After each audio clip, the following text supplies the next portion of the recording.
All right, well, good afternoon, everyone, and thank you for joining us today. My name is Rachel Levine, and on behalf of Niskanen Center, welcome to the webinar.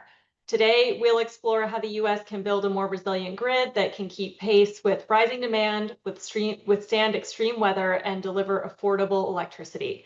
Our new white paper, Unlocking HVDC, How Congress Can Enable a More Resilient Grid, makes the case that high voltage direct current or HVDC macrogrid could facilitate these goals. We lay out a pragmatic set of policy solutions for Congress to remove barriers, incentivize investment, and enable the gradual build out of such a system.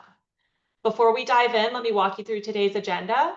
We'll start with a brief overview of the paper, followed by a panel discussion with 3 experts who will share their perspectives on the challenges facing our grid. After the panel, we'll open the floor for the audience Q&A. Please feel free to submit your questions to the Q&A at any point during the discussion. So before we jump into the policy recommendations, I just want to take a moment to talk about how our grid operates. So right now in the US, we have 3 main grid interconnections: the Eastern interconnection, the Western interconnection, and ERCOT, or the Texas interconnection. These 3 grids largely operate in silos from each other with very little power sharing in between them. At the same time, we have a lack of generation diversity plaguing over half of the lower 48 contiguous states. We currently have 26 states relying on one generation source to meet at least half of their electricity needs. Both of these issues need to be addressed to bolster grid resilience and affordability. And we contend in our paper that the best way to do this is with a high voltage direct current macrogrid, which is an interconnected network of high voltage transmission lines that can move power vast distances with relatively few losses. As we were thinking about how to put forth this idea of building more interregional HVDC transmission and ultimately moving us towards that vision of a macro grid, we wanted to ensure our policy proposals could be viable in the political climate that we're in. So we made sure all of our proposals followed 4 key criteria. 1, limiting federal spending generally, but focusing on defense spending when applicable, removing as much red tape as possible, addressing IOU or utility incentives, and limiting reliance on carbon goals to drive transmission investment. We focus on HVDC technology in particular because it hits these criteria very well.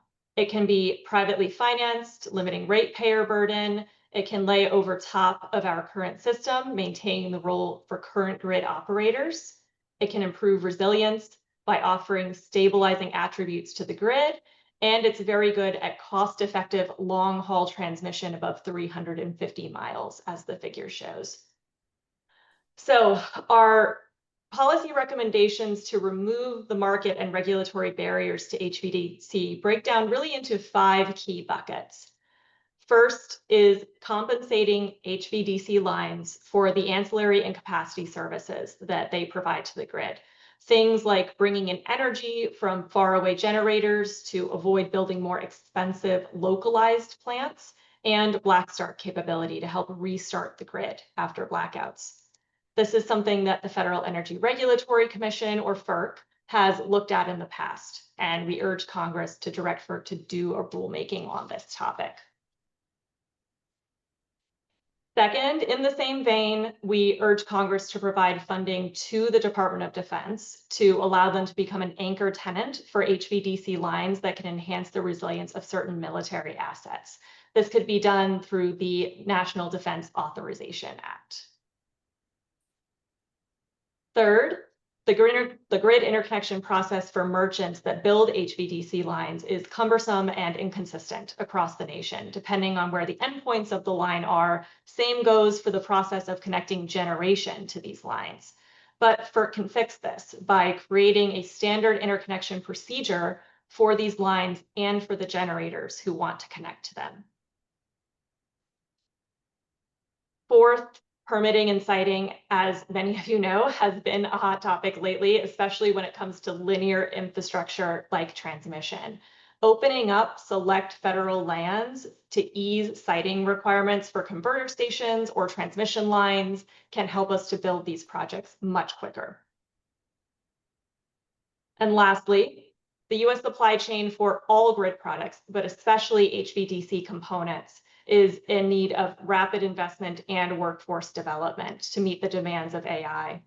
A bill that was introduced in this Congress called the VET Act can help by authorizing programs to train veterans who are exiting the military to do these critical and high-paying manufacturing jobs. So our paper detailing the case for HVDC and all these recommendations in more detail is currently available on Niskanen's website or through the QR code on the screen. Or if you're more into podcasts, we did an episode on the paper with the Conservative Energy Network that is available on Spotify. All right. So now to help us take a little bit of a closer look at these ideas, we're going to turn to our three panelists. Today, we have with us Danielle Russo, who is the Executive Director for the Center for Grid Security. She is an innovative leader and policy expert focused on aligning energy programs and policy with American national interests. Danielle has worked extensively on transmission expansion for national security and overall grid security and resilience planning. She has spent 4 years at the Office of the Deputy Assistant Secretary of Defense for Energy Resilience and Optimization, focusing on enhancing military readiness and installation energy resilience. Her previous experience also includes supporting energy security programs for the US Marine Corps, the Army, and the Army Reserve. She holds a Bachelor in Science and Environmental Science and Technology from the University of Maryland. Next, we have Derek Stenclik, who is a founding partner at Telos Energy, an analytics and engineering firm specializing in renewable integration, grid planning, and power system reliability. Mr. Stenclik is a recognized expert on wind, solar, battery integration, resource adequacy, and power markets. Prior to founding Telos Energy, Derek spent 8 years at GE's Power Energy Consulting Department as the Senior Manager of Power System Strategy and holds a master's degree in applied economics from Cornell University. And finally, we have Phil Harris. Over the course of his 50-year career as an electrical engineer, Phil has built a deep expertise across nearly every facet of the electric industry, including wholesale and retail power markets, utility business and regulatory models, grid operations, advanced HVDC technology, smart grid innovation, and renewable energy development. Before retiring, he served as chairman, president, and CEO of the PJM Interconnection, where he was named CEO of the Year by Platts Global Energy Awards, the first leader from the transmission industry to earn this distinction. He later went on to co-develop the Tres Amigas project, the only proposed multi-node HVDC network designed to unite North America's 3 asynchronous grids. Thank you all for joining us today. So I want to kick us off by discussing what each of you see as the most pressing challenge facing the US grid today and how HVDC can help us meet that moment. Phil, let's start with you. Well, thank you for inviting me here, and thank you for your lovely paper. I do want to say that it couldn't be more timely for what America needs. I think America, we have 2 huge challenges right now. And the one that is grid is extremely fragile. We're just, the warnings are coming out of NERC, that 2025 OER report that reported on all the problems that we're having with our grid. But we also have the problems of the price increases. We have to reduce the price of electricity, and that should also be a national goal. And I think HVDC plays a key role to do this. And we have today the opportunity to solve both these problems and to take a giant step forward with high voltage direct current, as your report so eloquently stated. I would add a few points to that, is that we're actually closer to solutions than most people realize. And we do have some gaps that need to be recognized. But the solution today really is the 525 kV XLPE cable. There's 3 cable manufacturers in the United States that can produce that. There's at least three projects already in the United States. And the fact that it's buried and the fact that it can be submarine. And these cables, just a cable pair, can carry up to 3 gigawatts. And if you bury the cable, you can put it underneath any AC right-of-way. you eliminate all the right-of-way issues. And burying also solves the wildfire issues, the environmental issues, the security issues from external threats that may be hitting our new grid. So to overlay with a buried 525 kV XLPE cable makes all the sense. It can be submarine easily. And actually the CHP project is a submarine project, is a great example. So we can bury it, we can put it submarine, we can build these cables, we can get it done. And so that will help enormously. And the other problem is the throughput. We have to get more throughput on the grid. Absolutely, the grids, you know, they say the grid is like operating an airplane that can't ever land. And if you look at our American grids today, it's like all the annunciators are going off. Even the claxons are sounding, terrain, terrain, pull up, pull up. You know, we need to address the reliability issues of the grid today. And there's some very good ways to do that. Composite core conductors should be done, should be a standard for the nation. They're certainly standardizing on 525 kV XLPE cable, and standardized cable and get it done. What we lack is the ability to plan the system to get the regional benefits. We're the only country on the world right now that doesn't do that. Get regional benefits so they can be cost optimized appropriately. China does it. Europe does it through ETSOE, the 40 transmission owners that plan for Europe and work with the EU. It's amazing that we're the most sophisticated grid, but we lack the processes to plan nationally. And that's something we need to address. Thank you, Phil. Derek or Danielle, any thoughts? Yeah, sure. I can chime in first. So yeah, I agree with a lot of the stuff Phil just said. I think when it comes down to affordability and some of the reliability, underpinning that as kind of a fundamental challenge really is resource adequacy. And that's where I spend a lot of my time. And with the amount of load growth that is being projected across the country, even if a fraction of that comes in, we have a real resource adequacy challenge. We just simply won't have enough resources and capacity to meet that load.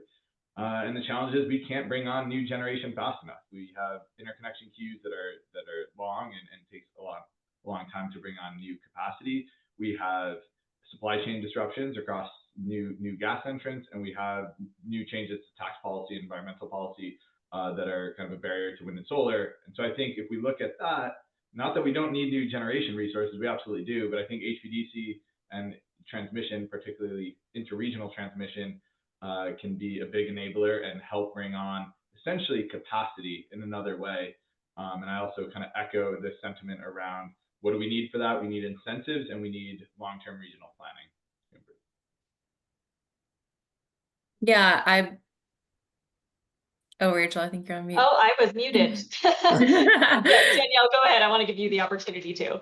Yeah, I'll make it quick. I think, I really want to echo the points of my fellow panelists. They're amazing points. From my perspective, the challenges really boil down to scale, speed, and security, right? Like we are in a place where we need to be able to integrate large amounts, not of just generation, but load into the system. And we need to be able to do it quickly and in a way that's not going to greatly disrupt the reliability or the cost structures of the system, right? So HVDC has a number of unique benefits that you can really only realize through HVDC expansion, as you've outlined in your report, that gets after each of those issues. And I want to touch on Derek's point as well. Like there's also an element here of HVDC and what it allows you to kind of use the system you have today in a way a bit better while expanding it.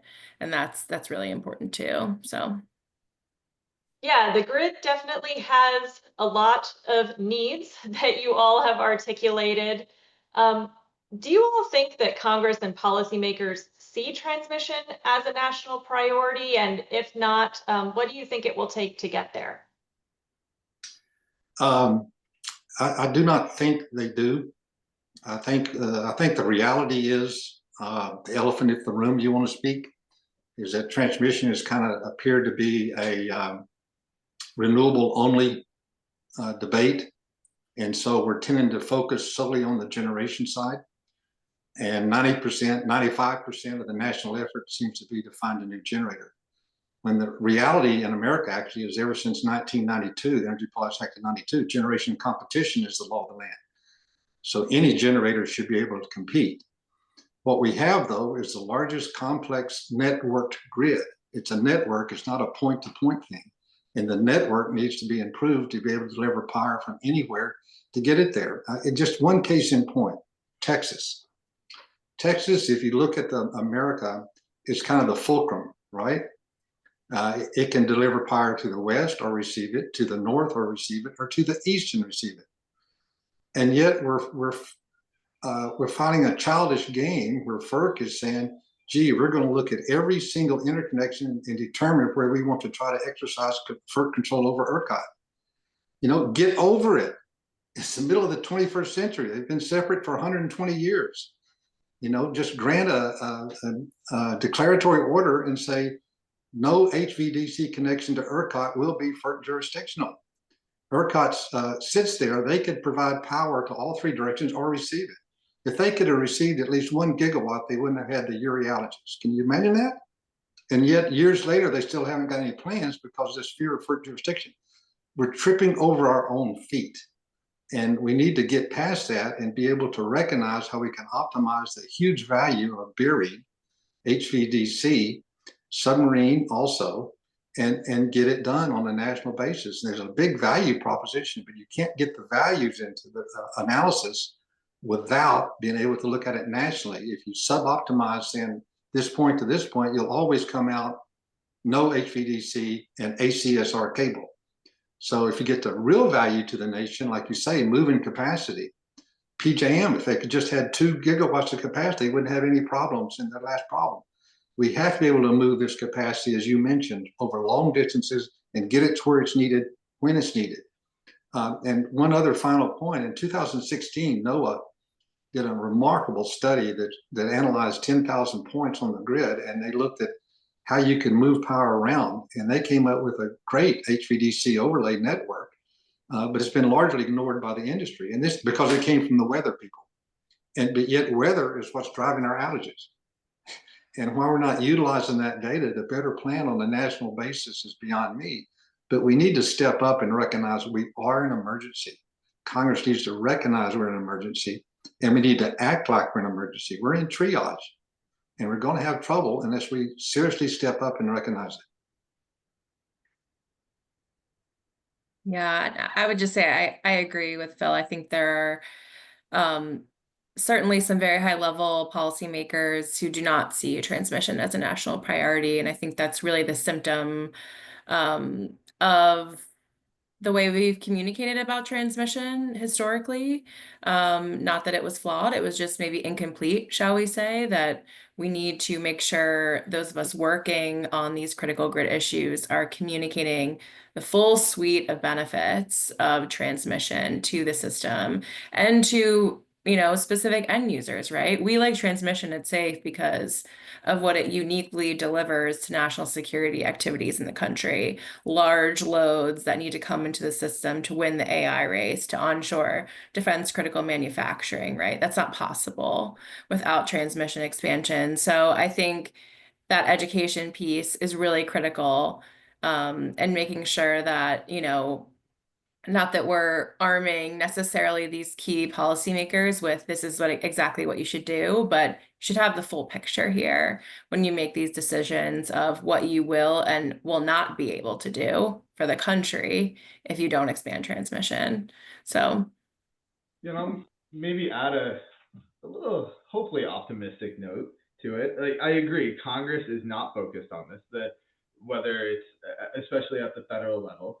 The focus has been on two sides. It's been on the load, and the policy directive right now from the administration is let's make sure we win the AI race and bring on data centers and large loads as fast as possible. So that's become a policy point on the load side. And then on the generation side, that has always been a partisan debate, and it is now more a partisan debate than ever of, do we want to be bringing on wind and solar faster? Do we want to be retaining coal plants? Do we want to be bringing on gas? And it's been very much just focused on the supply and demand side from a national policy perspective. Transmission has largely been, in a relative basis, left out. I think the benefit here is, I know Philip mentioned it's kind of largely been viewed as a renewable asset, but in reality, it's been a little more neutral than I think the generation of the load side has been. And frankly, it's a place where I think both sides of the aisle can agree and in general support transmission. It's supporting reliability, it's supporting resilience, it's kind of opening up the market for whatever type of resource you want to bring on. And so hopefully this is a place, and frankly, it's a role that I think government should be playing, right? Like we have these seams across our infrastructure. We have this interconnected grid that expands the entire country with a few different interconnects. But yeah, I think there is a role for kind of federal oversight. Like Philip mentioned, in Europe, they have a coordinated top-down and bottoms-up coordinated transmission planning process across all of Europe and all of the different countries, let alone within one country. So I think we can, should, and I think relative to some of the other challenges, a little bit less partisan. Hopefully, we can get some bipartisan agreement on that. Yeah, so picking up that thread of resilience, I want to talk about a part of our government that is remarkably well coordinated, which is our defense and our military. Our report highlights that military installations are heavily reliant on the civilian grid, and they're very vulnerable to blackouts for that reason. How could HVDC transmission specifically strengthen our national security and our resilience for that kind of mission critical infrastructure? I guess I'll throw something in to get that going. Well, first of all, I think my personal feeling is that Department of Defense should be off grid as much as practicable. It is a national security issue. There's cyber issues. There are physical threats, and they should have a national program to be off grid. And you can do that today with the different technologies that are available out there. They can largely be off grid. I think on the larger level, particularly when you talk about AI in the data centers, that's a national issue. They take enormous amounts of power. I think your idea about an anchor tenant is a wonderful one, but they can be linked with dedicated HVDC, buried HVDC, and serve the needs of the military better than anything. And with the customer-related things that are there today, operating from the load side, and there's some very sophisticated ways to do that today that wasn't even commercially available some time back. They could be largely off grid. And personally, I think they should go for that, meet their needs, and not be hostage to, what was it you said, 94 different utilities with various quality of service? I mean, that's terrible if you think about what the threats we're facing in America today. Yeah, that's a great point, Phil. And I want to kind of put the focus here on civilian systems, right? There's definitely a place for islanding on the grid, but the fact of the matter is that most of these defense installations are supported by the communities that surround them that are a part of the civilian grid. So Danielle, I might ask you in terms of your experience with SAFE, what's your perspective here? Yeah, I definitely understand the rationale behind the thought that the DoD should kind of, separate itself from the grid. In my experience and from my perspective, unfortunately, that's really impractical. It's remarkably costly. It's remarkably time consuming. And even the very good technology we have now can't be implemented at every military installation to get them, resilient and isolated in the way they would need to be able to do that. And microgrids are fantastic. They're an incredible tool for military resilience, but they are not a silver bullet. They're not designed to operate day to day or for long periods of time, like as if there were, a long-standing blackout. And Rachel, you made a great point. There would be sort of a cascading impact of the surrounding community if the base is sort of this beacon of power that, is surrounded by chaos. That's not going to work that well either. And it's not just in their, utility bills that bases are reliant on civilian infrastructure. They rely on various pieces of civilian communications infrastructure, things of that nature. I mean, they're so tied to the nation and its infrastructure, right? And I I'm more of the position of we shouldn't make it the Department of Defense's job to pick up the slack for our lack of infrastructure modernization and expansion. We should be able to serve them. There's no reason we can't make the grid a great foundation for what they need to do. And then they have robust backup power systems for critical missions that aren't, the whole base, but kind of right-sized specific things. There's a whole nother piece of this too for defense and national security, which is sort of the defense industrial base and, strategic technologies, right? Like even if we did that for military bases, they're so connected to industry, things like, onshoring of aluminum smelting and, various applications of AI that we're using to gather intelligence, to do better training, to make decisions faster, better, to defend the nation, right? So if the grid is so kind of lagging in those areas too, that is sort of the introduction of risk that we could manage if we expanded things like HVDC transmission that made the system more robust and resilient with the introduction of more diverse inputs, right? With more robust black start capability that could serve national security loads in the event of an outage. So I am more on the perspective of the grid is a tool for achieving our national priorities to include national defense, right? And we need to make sure that tool gets to where it needs to be for the nation to do what it has to do and to defend itself. So that would be kind of my input into that question. And I think I'd echo that and just say, a rising tide raises all ships, right? Where we should be investing in trying to make our infrastructure that serves both the Defense Department and civilian infrastructure together. And let's just make the entire grid more reliable and more resilient. And there will be downstream benefits for both sides of the equation there. Yeah, and when we think about propping up the grid and building the grid and who is responsible for doing that, I think the thing that comes to my mind that is the 100-pound gorilla in the room are utilities. Utilities have historically been responsible for building out the grid for that duty to serve mandate, right, for their customers and their service territories. And I don't think it's a secret that many vertically integrated utilities especially have opposed long distance transmission in the past. Do you think that growing demand from data centers, from AI, extreme weather, all of these pressing factors are possibly shifting that dynamic? And if so, how can policymakers support utilities in ensuring they can serve all this coming load? Well, I think to answer your question, I think not. I think what we have is we're still trying to solve 21st century problems with 20th century techniques. Transmission is the orphan of the electric grid. Do you know of any organization, maybe yours, but there's no association of transmission owners for transmission. There's no lobby firms for transmission. You have it for every kind of form of generation imaginable. You have it at the consumer level. You have utilities all trying to make sure they maintain their corporate structure. You have municipals and cooperatives, which have a massive problem. I mean, 70, 80% of their costs come from purchase power and transmission. Why wouldn't they? I mean, it's rational business sense for them to do everything they can to oppose transmission. Unless they can see the rational benefits, all it's going to do is increase their costs.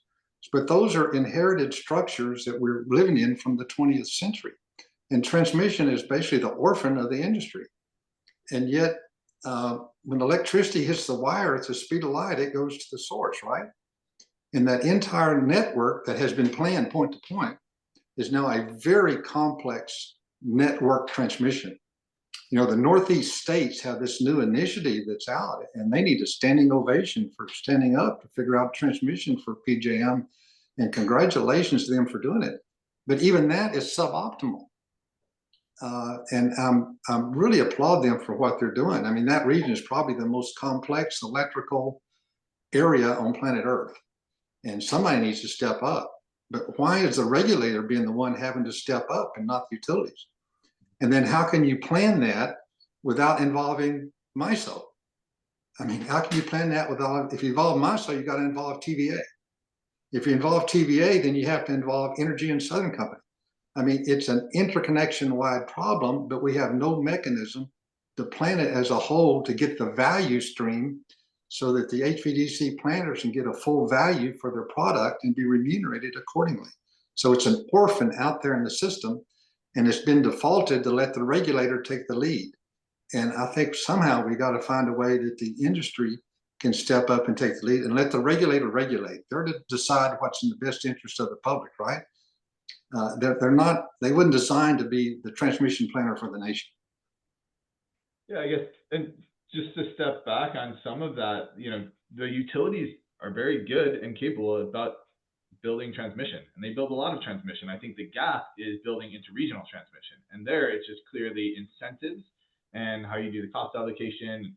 And really the challenge there is, especially in the vertically integrated space, that interregional transmission is bringing in new sources of competition, right? It's bringing in new generation from outside that's competing directly with their rate base and what they want to serve their customers. When you get into some of the other regions where maybe they don't have that perverse incentive, there's just no additional incentive or planning mechanism to really bring about that interregional transmission.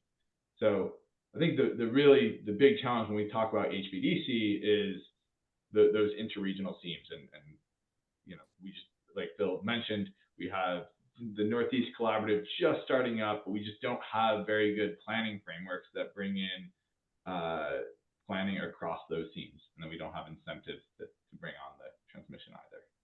Yeah, and Rachel, I do want to add, I do think there is actually some evidence of the tide changing a bit on this. What the drivers are, could be up for debate, but you could look at, the JTIQ project.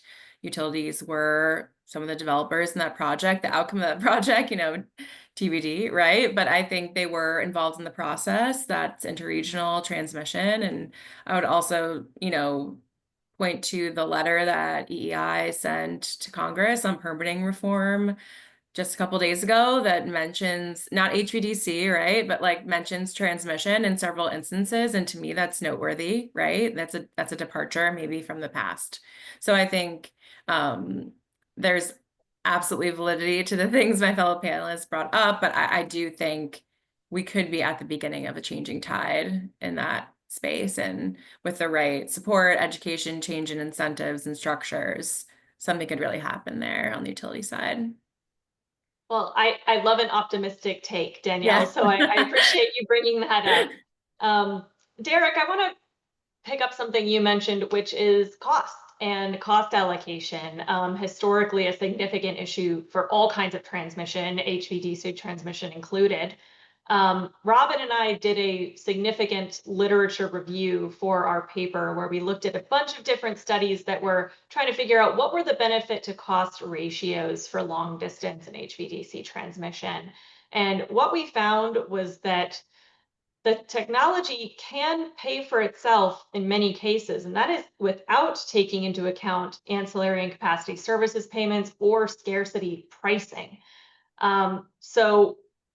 With that in mind, what is standing in the way of more private investment of these merchant lines, and how can the federal government, Congress, or regulators help in unlocking that capital for new lines?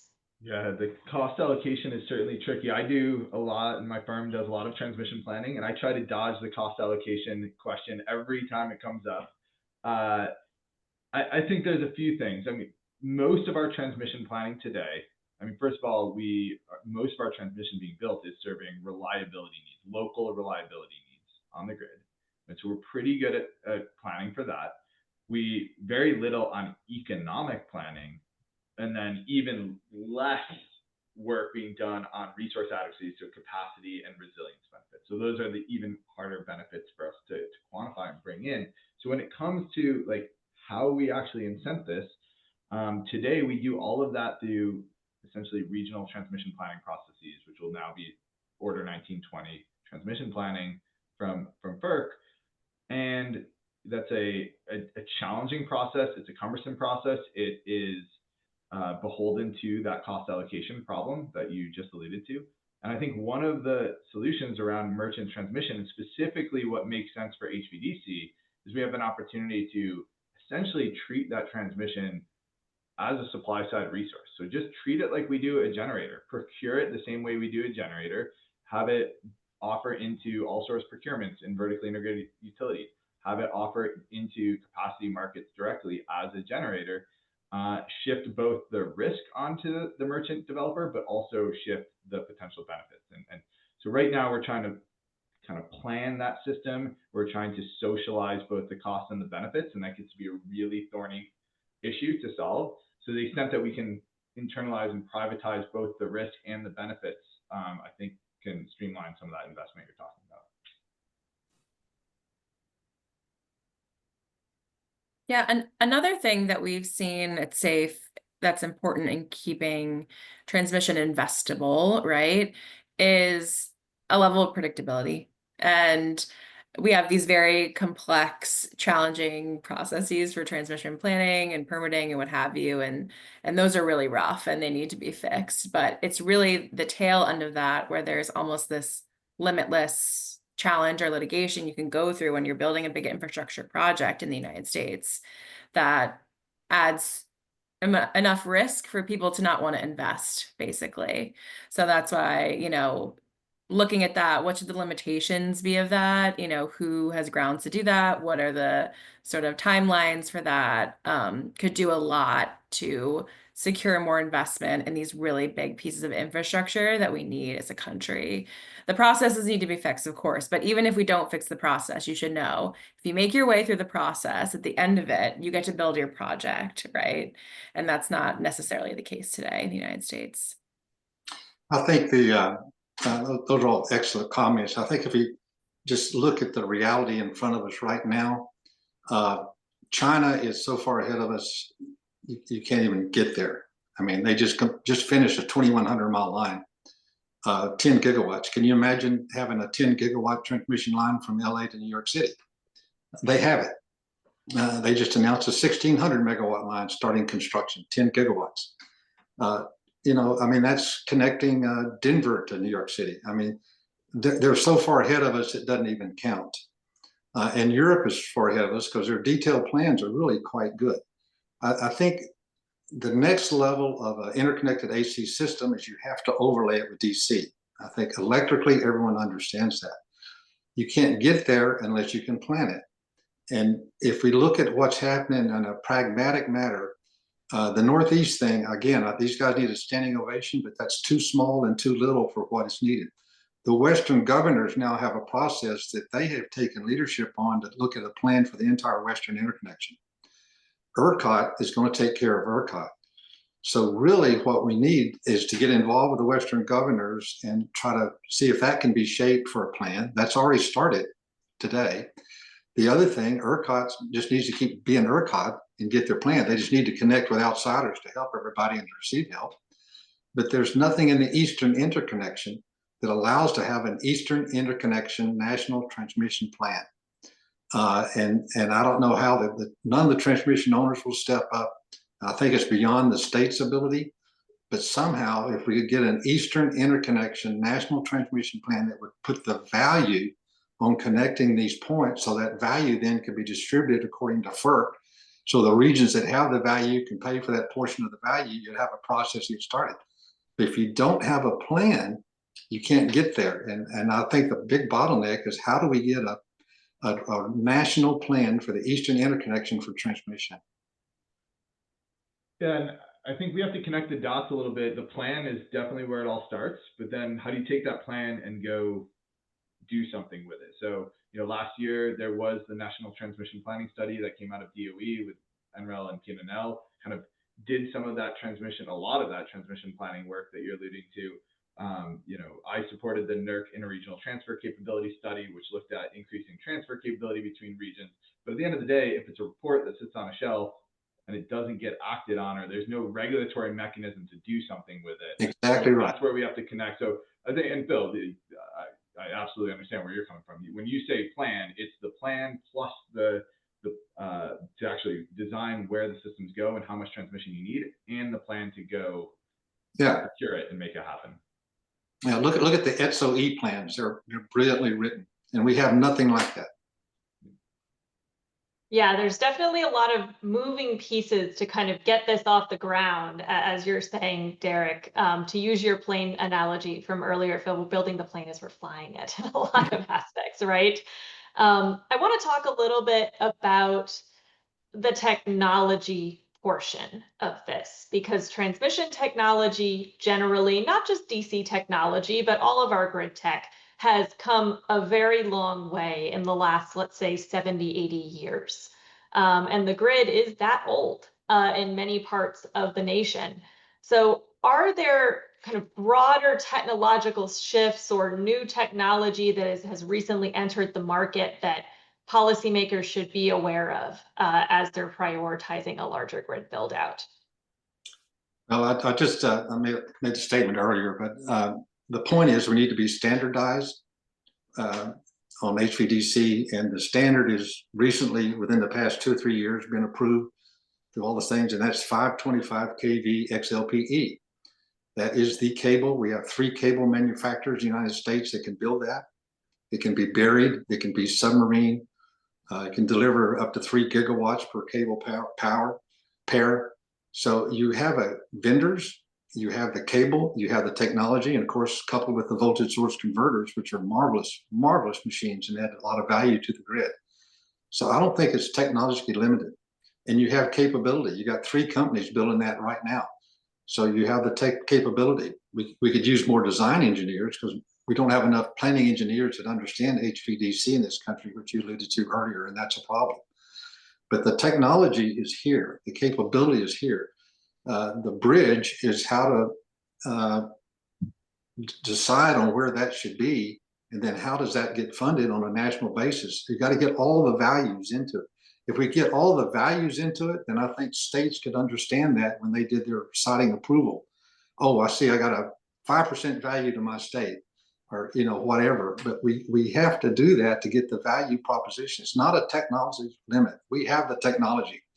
But I think the other crisis is somehow we need the ability to articulate that we are in an emergency. The annunciating lights are going. The klaxon is shouting, terrain, terrain, pull up. Look at what's been happening. Look at the NERC reports. NERC sent out some beautiful reports. They just sent out a phase 2 report for connecting larger grids. The 2025 ERA report showed all the problems we're facing. DOE, we're hearing it from everywhere. We're seeing system operators. We are in an emergency in this nation, and somehow we need to give it the attention it deserves. We'll start having more crises, and the cost to continue to go up, which will exacerbate the problem. So we need to get our handle on this. I think just the recognition, if everyone could realize we are in emergency, we're in triage, and this nation needs to deal with it. Mm-hmm. Yeah, and I just want to echo Phil's point about like we have the technology. Like we are in a place where yes, we need to realize the technology we have in a different way to basically make the best use out of the system we have today while we build these lines, right? And it's not an either or, we need to do both. But then there's been some fantastic things put out on this recently, and I know it's something Derek could speak to much more intelligently than me, but things like batteries and advanced transmission technologies can really help us use what we have today really effectively, kind of capitalize on the inefficiencies while we build these lines. I think that's really, really important in realizing a lot of things we need to get out of the grid. And not to put you on the spot, Derek, but I'll pass it over to you to talk about. Yeah, when it comes to stuff. grid technologies and batteries kind of as a transmission resource, Mhm. yeah, I think a lot of opportunity there. And I think you framed it right, where it's a good bridge tool. Because every time we've looked at grid enhancing technologies, whether it's power flow control or dynamic line ratings or what have you, it always shows improvement. It always shows great benefit to cost ratios. So it's a very good investment, but it's not going to move the needle like new large scale transmission, large scale HVDC projects are going to move it. So we're talking, hundreds of megawatts versus gigawatts in terms of scale of being able to move power. But the way you framed it is absolutely right. It's a great bridge to squeeze more out of the system we have, because we know those large scale transmission projects are going to take time to deploy, and we need to do everything we can in the short term to get us to that point. So yeah, absolutely agree. It's kind of, you use one to bridge to the other, but at the end of the day, the scale of this challenge is so large, and we need so much investment in the infrastructure. We're going to need to get to that HVDC. It's not like we're going to say, oh, we get to skip that route because we have these grid enhancing technologies. Like, nope, they're really going to have to work together. Absolutely. And oh, I'm sorry, Phil, go ahead. Yeah, let me ask a question about that. Maybe the others have this answer, but for several years, we've known that composite core conductor has enormous value in the nation.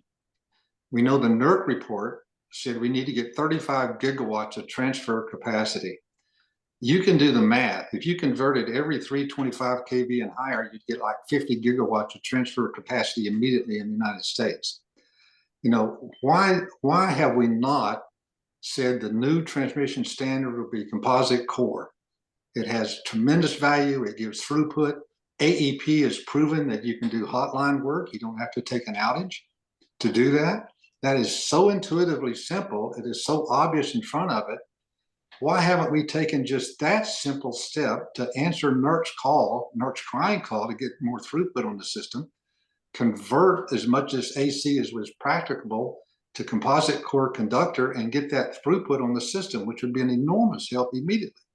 Why haven't we addressed that, the physical realities of that, and adopted that in some standard way to move forward? I have an anecdotal reason, I don't know for sure, but what I've heard is the challenge of, to your point, it's great to have a standardized product, but as soon as you start having multiple types of different conductors, and then you have to bring a line down on maintenance, and you might not have the inventory. That's what I've heard anecdotally, is like, it's nice to have one product, and they don't want to swap out what they already have deployed, because it makes that maintenance and kind of repair time longer. But like you said, it's not insurmountable, and B, it's just, you know, if you make the switch, then you're no longer in that problem. You have to kind of like pull off the band-aid in order to make the switch. But again, that's anecdotal. I don't know for sure if that's true. Yeah. And I also think when it comes to advanced transmission technologies, unfortunately, there's still a bit of a thought out there that they're kind of like gold plating the grid, right? They're not these necessary tools for us to get ourselves out of an emergency, but rather this sort of like extra cool thing you could add, you know, that's kind of fancy, right? So there's an education issue there for sure. And I think, you know, it's hard to get to that level of the education when we're still in a place where we're trying to educate about the general benefits of transmission to begin with, let alone these really advanced technologies that can make the system work really, really well. And I wish we were there, and we try to get there as quickly as we can. But I found in my education efforts and policy work that the gap of understanding doesn't give us as much of an opportunity as we would like to talk about these technology advancements and their benefits. And then the environment of how the grid is upgraded, if you will, or expanded, isn't really made for things like these advanced technologies right now, and that needs to change. So that's what I would say is the barriers, but I agree with you, Phil, completely. All great points. For HVDC specifically, I always come back to the converter station question. How do you get this energy from these major DC lines onto the AC system? You need a converter station in the middle. And these pieces of technology have come a very, very long way in the last 20 years. There are historically issues with how the circuit breakers are designed. There's concerns about safety. How has that technology matured, and is it ready for large-scale deployment on the grid? Absolutely. Absolutely. Voltage source converters, you can move active and reactive power separately. They are the thing. They're very large. They're available all over the planet. We just don't have enough manufacturing capability to build all we need immediately. Other fast-acting devices are there, ready, available. As Danielle was saying, we do not have a technology problem. Now, one of the problems we do have is the ability to analyze the value of that. We do not have enough HVDC trained planners and engineers in this nation.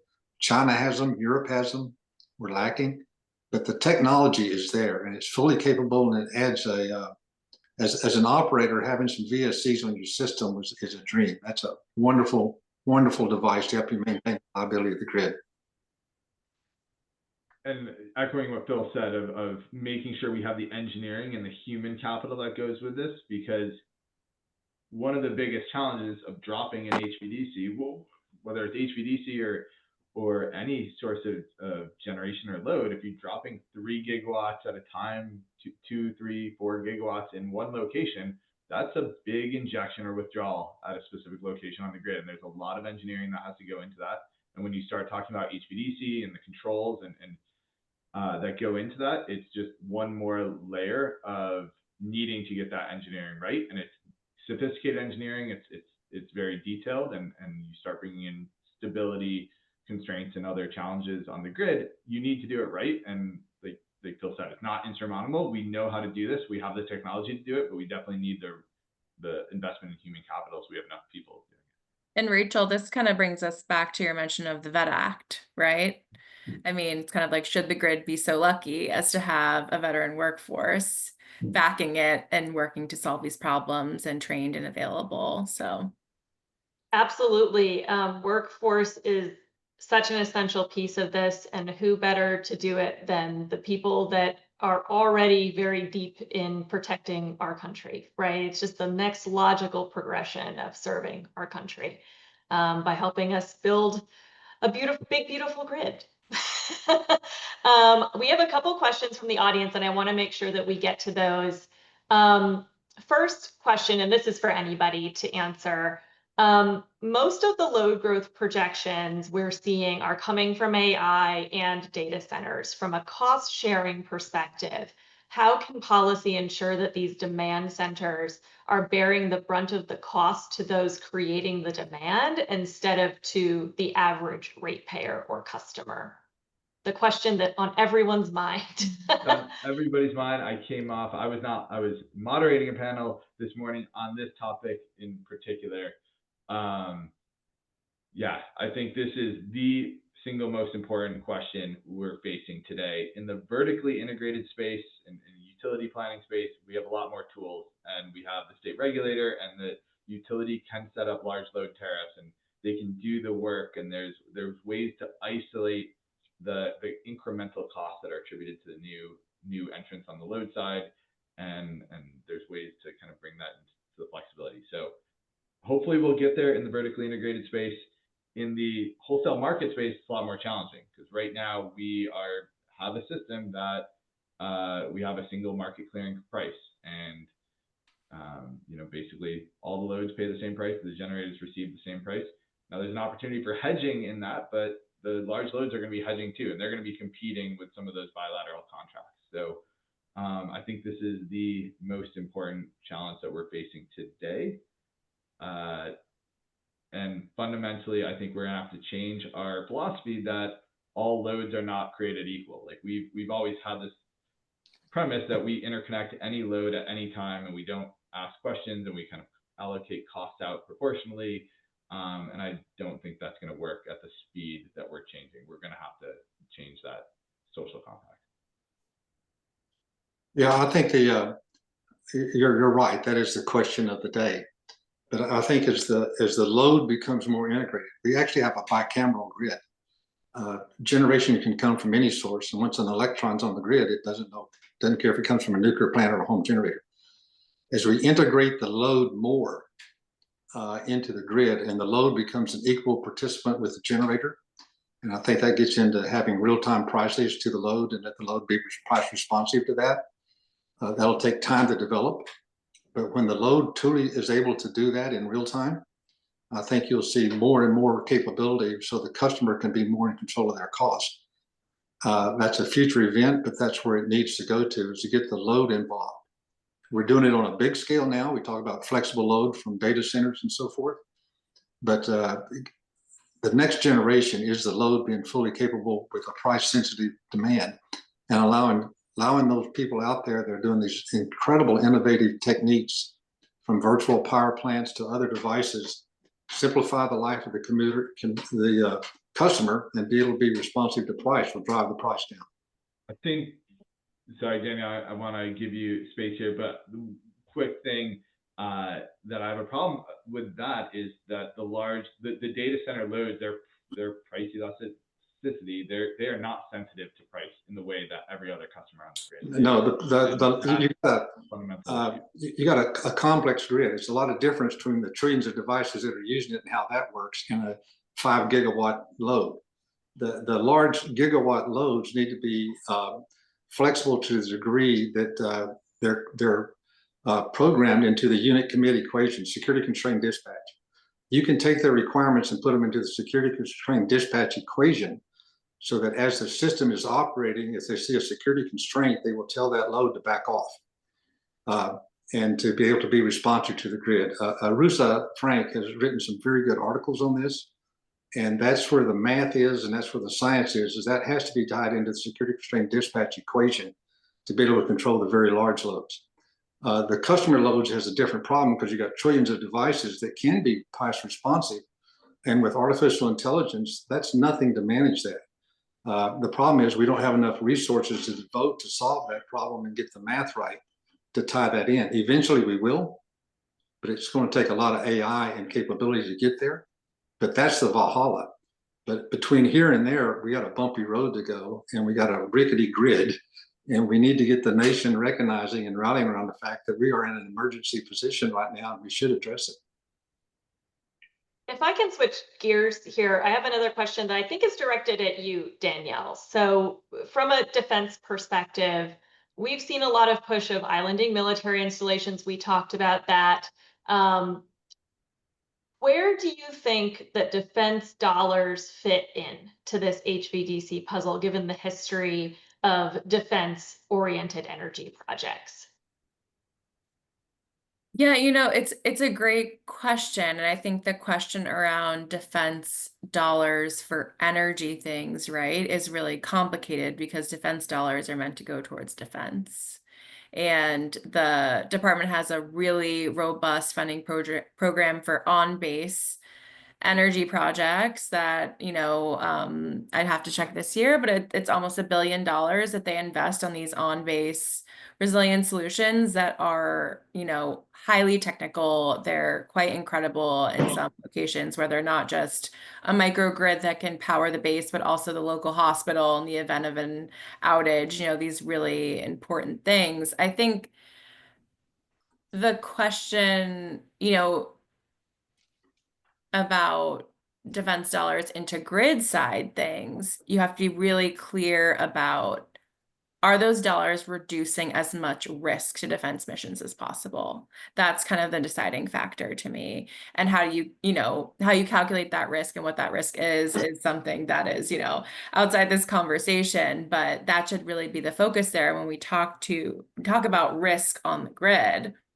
Transmission is a great risk reducer when it comes to outages, you know, cost spikes, things of that nature, because, oh, by the way, when they have to pay more for energy, put more defense dollars into energy, that means less defense dollars in some ways, or different colors of money, but in some ways into actual defense programs like training and morale programs and things of that nature. So I think for me, it's really a question of risk on the grid side, and then also a question of what authority should the department be given to invest in infrastructure that they don't exclusively own. That's been the barrier for a while, is they can invest in things that they own, and once they invest in things they don't own, that gets a little bit hairy. But there are technology programs, you know, innovation programs that allow them to do that. And I think those are a really great first step in a lot of ways to kind of get in the grid game, if you will, for them. And there's really great decision makers and energy leadership at the department right now who I'm sure are looking at this and will make some really good decisions. So, well, Phil, Derek, Danielle, this has been awesome. Thank you so much for joining us. That is all the time that we have for today. So thanks again to everyone. We will make the webinar recording available shortly, and have a great rest of your day.